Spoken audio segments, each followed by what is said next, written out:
So I updated this phone, and Apple has the friggin' software updates, and I updated it. Now it's all different again. Man, that's annoying. You know, technology is the worst friggin' thing ever.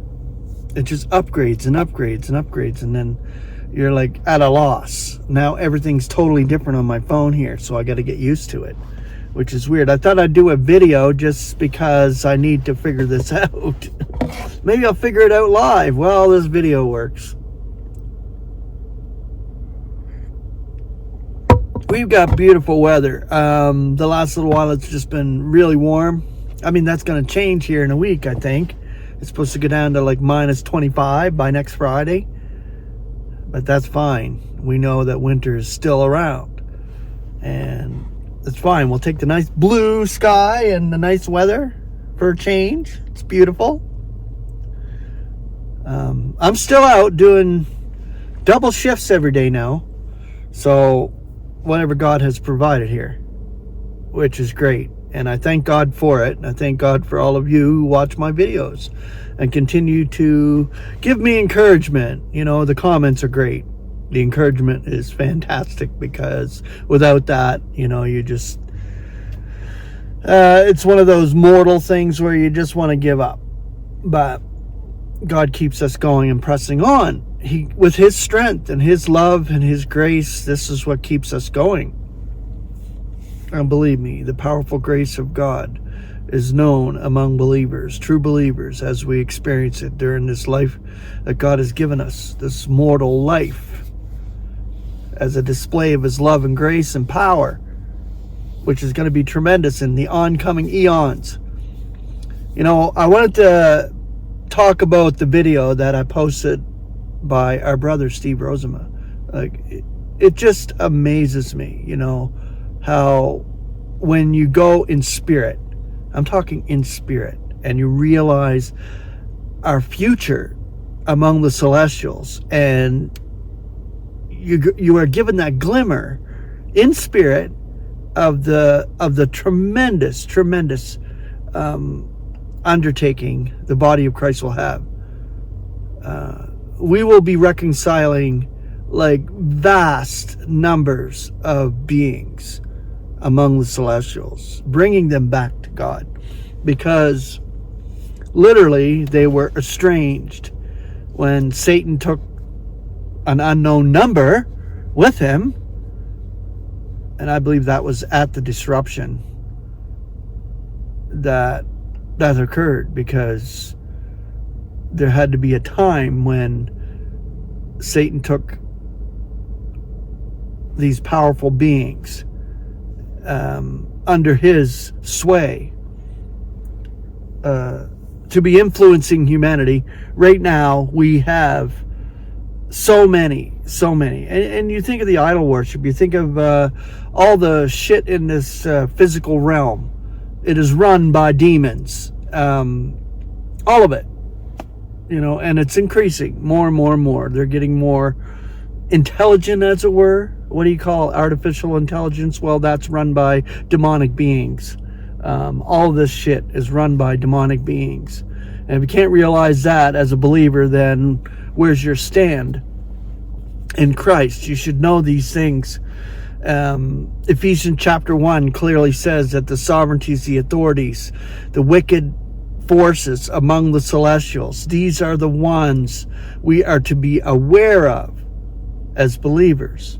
We know what's running the show here. We're in Satan's territory, I would say.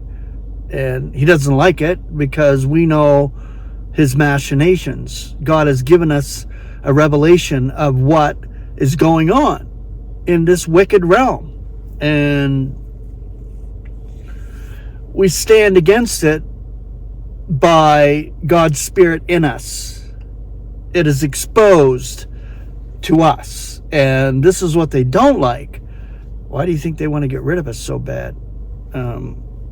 All the trials and afflictions and persecutions and everything that is necessary, we are receiving now, because this is an awesome display of God's power to preserve us through it.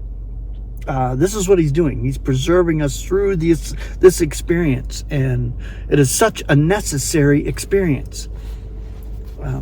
Otherwise, how could we be prepared to do what we do in the future among the celestials in dealing with these beings? Because we'll be dealing with these wicked beings, reconciling them back to God.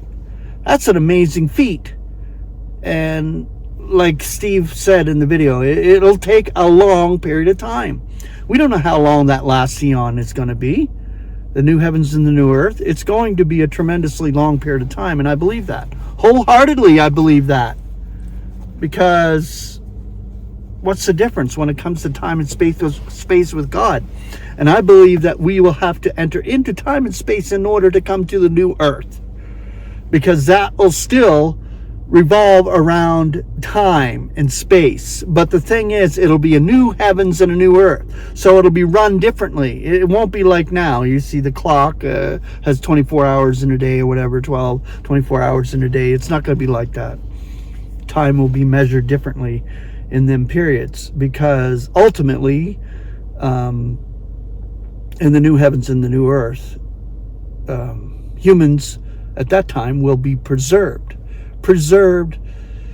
unbelievable with what's going to be provided. I mean, the millennial earth will be the log of life, but in the new heavens and the new earth, I think it'll be just straight power and energy from God, because God will dwell with mankind in that last eon, which is going to be just such a powerful operation of God.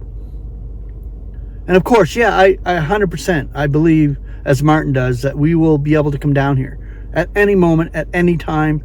It won't matter. We will enter in from God's realm, which is outside of time and space, into time and space. During the tribulation, we'll be outside of time and space, but we will be able to come down into this earth, take a tour around. And it's going to be different for us, because we're going to have new celestial frames adapted for the celestial realms. But we will be able to reverse our atoms. We'll be able to appear as Christ appeared. Christ appeared after he was raised as a gardener, I think, and I can't remember anyway exactly, but he appeared differently. And until he made himself recognizable, they didn't know who he was. So we'll be able to appear as Jesus did, not to kill them. The power that we will have in our new celestial frames will have to be brought down, as it were, so we don't kill anybody that we appear to. So it's just going to be such a tremendous deal coming up. This is our expectation. This is what we look forward to. We can hardly wait till our bodies are changed. These mortal bodies are dying. These mortal bodies are frail. They're tired. They're exhausted. I'm tired and exhausted every single day, every single moment of every day. But this is part of what we're suffering, and this part of what we're going through, this experience as a human being, as a mortal human being, to miss the mark. Christ himself, Jesus, he never missed the mark. He was the sinless, because he was generated by God's Spirit, of course. But for us, we miss the mark, because we're born of flesh and blood. We're born as sons of Adam, but within we have God's Spirit, and our bodies are temples of God right now. As we're walking and breathing and living, we are living, breathing Word of God. They don't like us here, these wicked beings. And they operate within all of humanity. They're influenced. I see it all around me every single day. All these human beings are operated by spiritual wicked forces, and they don't even realize it. That's what I always said. They're dupes of Satan, and they don't even know that they are. This is how Jesus himself could say, forgive them, for they know not what they do. And exactly what's around us. They know not what they're doing. They're just running around like little bees, little ants, and they have no fucking clue what they're doing. And that is the truth. But for us, we realize this. We're not taken over, and we're not influenced in that way by these wicked forces. We're afflicted, we're persecuted, we're oppressed. We're not obsessed, we're oppressed. The rest of humanity are obsessed by these beings. They're not possessed, but they're obsessed because they're influenced. We recognize these spiritual beings as doing what they do. This is why God can give us a change of mind, give us true repentance when we miss the mark, because we realize what we're doing is wrong. We realize that we're missing the mark as believers. And this is the thing, it's completely opposite of the world around us and people around us. But anyway, I just wanted to bring a little rant this morning, a little chat, and share my thoughts, because I think that if we focus more on the spiritual, we gain exponential ground in spirit and hold on to our place in Christ and stand in Christ. And we all need to stand in Christ in this hour, because literally we're at the era of the end and our time is short. Grace and peace.